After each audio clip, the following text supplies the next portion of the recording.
住宅是什么？一个居住的场所，一个避风港，或者说是一个豪华酒店，一个树洞。每个人的答案都不一样。在20世纪，现代主义建筑大师柯布西耶也给出了他的理念：住宅是居住的机器，而且他不只是说说，是真的去实践了。之前我们聊过柏林的柯布西耶住宅，非常的有特色，但是因为感动的太多，柯布西耶都不愿意承认这是他自己的作品。而今天这一栋楼就不一样，可以说是关于他这个居住机器理论最著名也是最经典的一个作品。这就是位于法国第2大城市马赛的马赛公寓。今天咱们就到马赛去瞧一瞧。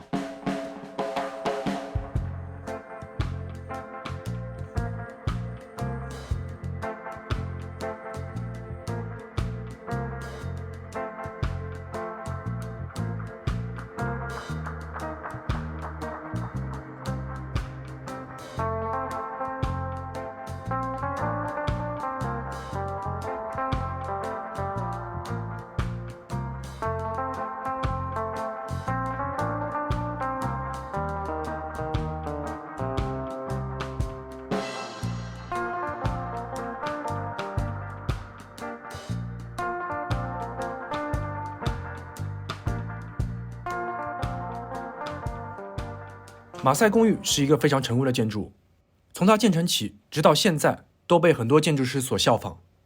你看，同样在马赛旁边就有一栋致敬的。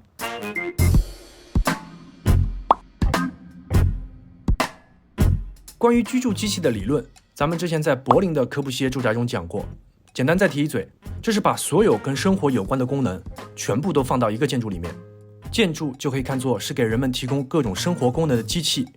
至于装饰，那就怎么粗野怎么来，看看柏林和马赛的这2栋楼，基本就没什么装饰。之前不是很了解为什么这个居住机器的理论实践要放在马赛，巴黎估计不大可能，因为科布的规划要把巴黎推翻重建。马赛是法国的第2大城市，并且到了马赛之后，你看它这个城市密度非常的密集，确实会让人产生想把这个城市重叠起来的想法。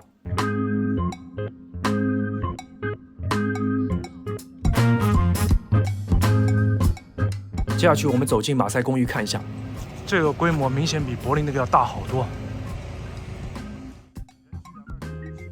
如果说柏林那栋建筑还是有点粉刷维护，那马赛公寓真的是相当粗野，而且柱子也大了很多。咱们去这个底下看一下，你看它这个混凝土墩子真粗壮哦，这个是真的不加修饰。哇，这个阳光也正好，非常粗犷。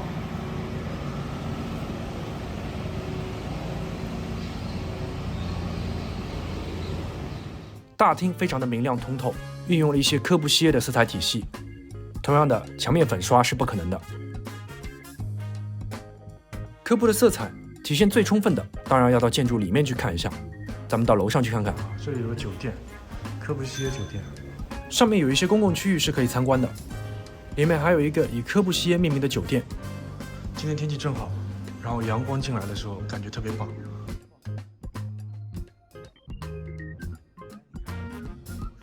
虽然大部分是混凝土，但是颜色该丰富的地方还是很丰富。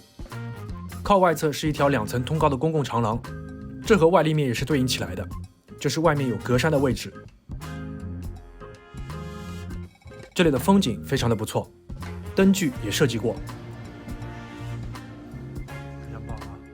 这里面能看到最多的就是对柯布西耶以及他作品的介绍。这个之前那个小屋啊，就这个小屋看到过。这是马赛公寓，柯布西耶的手。原本的设计这里都是商铺，但是这种只面向内部的街道型的商业模式，在实践的过程中被证明是失败的，所以现在只有少部分的商业还在运行，大部分还是被改成办公室、事务所，还有酒店之类的功能。其他的住宅入口就这么简简单单，非常的粗犷。形容这栋建筑粗犷、粗野这样的词汇出现的频率非常的高，相当粗犷。但是局部的颜色还是很鲜艳，有一种别样的粗野美。马赛公寓的顶楼也非常具有标志性，是一个混凝土的大平台，上面有幼儿园、活动中心。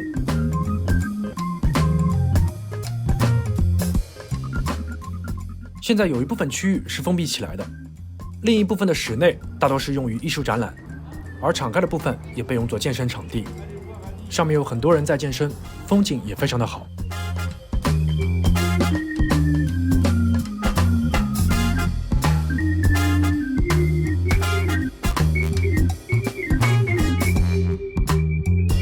这个屋顶走起来还是非常舒服的，当然你要注意防晒。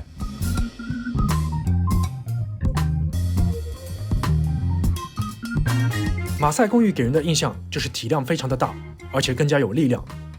对比柏林的那个科布西耶住宅，底下算是片墙，而马赛公寓就是扎扎实实的柱子，给人一种非常豪迈的力量感。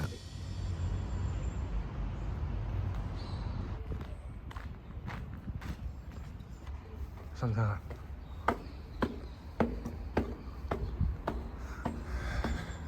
就柏林那个还稍微维护了一下，这个是真的粗犷，你看钢筋都露出来了，这里真的粗犷。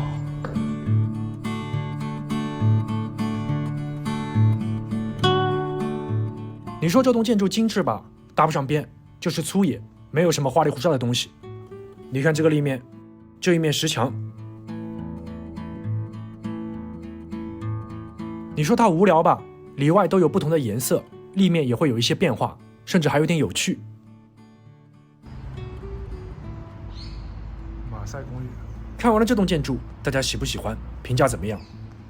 在建筑史上，这栋建筑算是现代主义最经典的代表之一。其实放到现在也并不落伍，而这个建筑是在20世纪50年代所建造的，把所有功能集合到一栋住宅里面，形成住宅机器。这个理念在当时就非常的先锋，甚至可以说是激进。恰巧当时的时代背景是2战之后需要大量的住房，虽然需求量大，在户型上也并不马虎，有上下跃层、南北通透，还有单身公寓以及多口之家。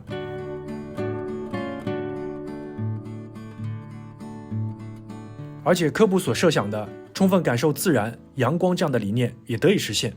建筑的底部和顶层都是公共空间，每个户型也都有阳台。